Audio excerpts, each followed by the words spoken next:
critic of those inequalities does not make you a non-patriot. It's what makes America great, that you can say those things and attack those things to make them better.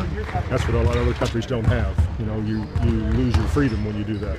You don't lose that freedom here, but to negate that part of what we're able to do is ignorant on anybody's part who tries to make those people look unpatriotic, like a Kaepernick. That was a very patriotic thing that he did. He cared about his country enough to fix some things that were obvious, that everybody knows about but does nothing about. So that was yesterday. Spurs and Team USA coach Gregg Popovich spoke about Colin Kaepernick's patriotism when asked about some of the divisiveness we're facing in our country currently. Max, do you care what Pop has to say about Colin? Oh, yes, I do. By the way, Gregg Popovich is not only the coach of Team USA, he also graduated from the Air Force Academy. Mm-hmm. He has a bachelor degree, Stephen A., in Soviet studies, and he has Air Force intelligence training, right, considered a career in the CIA. Why is the BA in Soviet studies significant? Because he understands well what it means to live in an unfree place, to live in a place where you're not free. Cold War was fought over this, and we're free in America. We're supposed to be. And those who have thought about it carefully, and I don't even think it takes that careful consideration, understand well the important lesson that protest is American. And in fact, the way Colin Kaepernick protested, taking a knee instead of standing for the flag, is uniquely American. Where else can you do that?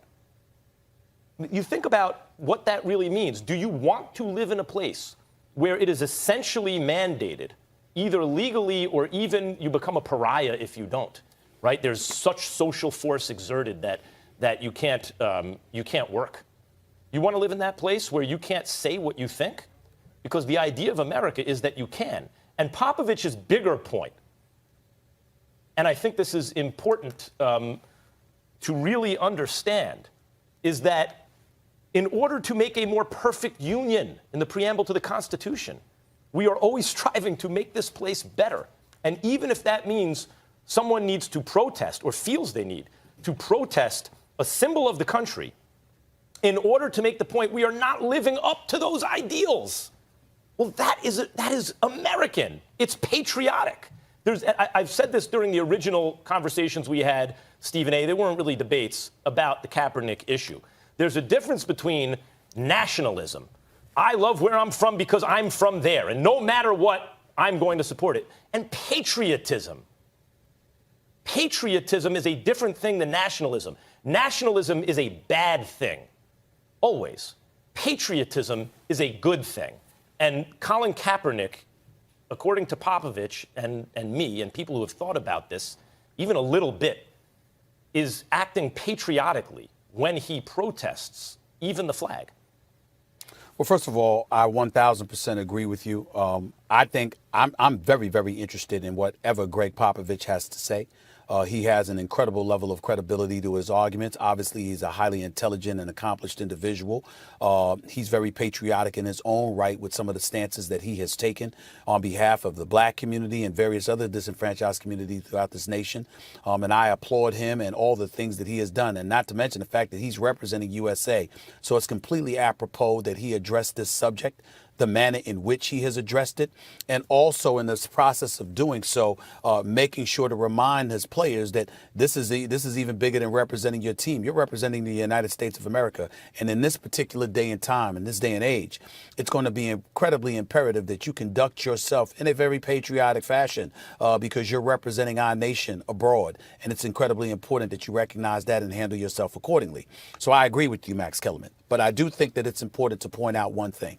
And has nothing to do, it has little to do rather with what Gregg Popovich has said and more along the lines of what you have said. There are an abundance of white people in America. White folks make up 66% of this population last time I checked. And a lot of them have their feelings too.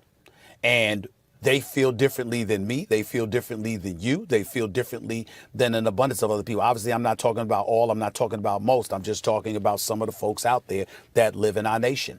And when we talk about being heard and we talk about words like patriotism or what have you, remember, their definition of it may very well be different than ours. One of the issues that I have with some of the things that we do at times, and I'm not talking about you and I'm just talking about how this culture has been. We will argue folks down without making sure their points of views are heard. I would like to know why folks feel the way that they feel. I want to know why, specifically, they want to label the argument that Colin Kaepernick made when he took a knee and somehow, some way think that that's questioning. You have a license to question his patriotism when he has clearly stated he has not. We live in a culture rather right now where we argue folks down to such a degree, and I'm talking about political talk radio and beyond. I'm watching folks literally invite people on their shows, Max, say that they're experts in a particular category. And before they get one sentence out, we're interrupting them because we don't like what they said. And automatically we dismiss them and we don't even hear what they have to say. If your argument is profound and your argument is cogent and your argument is clear, and you're making it, you're enunciating it and articulating it in a fashion, let me hear what you have to say so I can understand the depth of where you're coming from. And then I go in. I think you and we go back and forth a lot. And of course, this is a debate show. But I'm going to put us on Front Street in a very positive way by saying when we discuss serious issues, we actually listen and make sure that the other person is heard before we interject. And in our nation right now, we don't see a lot of that going on. We see a lot of people that are willing to speak without listening. And as a result, it's raising the ire and the animosity and the vitriol coming from the other side. And nothing gets resolved. And then we're hiding behind words like patriotism and things of that nature. And I think that's counterproductive to a society that prides itself on moving forward.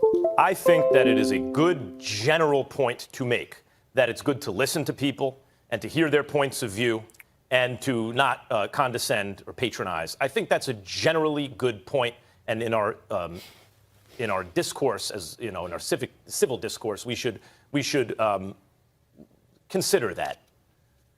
However, there are issues that are not up for referendum, and I don't care what the other side, quote unquote, has to say. For example, there was a time when black people, and we're talking, post-slavery, were considered 2/3 a person. I'm not interested in what the other side has to say. To hell with them. There are people who don't believe gay people should have the same rights as everybody else. Not interested in their point of view. Because right and wrong is not up for referendum. It's pretty straightforward. And I would say this about Kaepernick, which I agree is more of a gray area for many. And I'm actually going to quote a now disgraced U.S. Senator, Al Franken, who wrote a satirical book, a couple of them, and I forgot which one he mentioned this. He was talking about the other side. But basically, this can be applied to nationalism versus patriotism. Nationalism is, to paraphrase Franken, the way a child loves their parent. A small child loves their parent. They can do no wrong. And patriotism is the way a parent loves a child. Okay. You want to make them better. And so sometimes you have to say, no, that's not okay, and this is better. I understand that. But Max Kellerman, you would not have been in a position to say something that's not okay if you didn't realize how ridiculous somebody's position was. Like you point out and you bring up, how black folks were looked upon and what have you. Well, part of the reason that we were able to overcome some of those travails is because of the ignorance on the other side. We saw them try to articulate position, and it's like there was no justification for it, for crying out loud. And all I'm trying to say is that that's the important thing to peel from this. When you're talking about somebody like a Colin Kaepernick, a lot of these people have never been put in a position to justify accusations of this man being unpatriotic. What is your justification from it? How do you explain it? How do you look at our Constitution? How do you look at the laws that govern our land? Recognize the fact that he violated nothing legally. He didn't even violate any bylaws of the National Football League, and come to the conclusion that somehow, some way, you're justified in calling him unpatriotic. I am saying to you,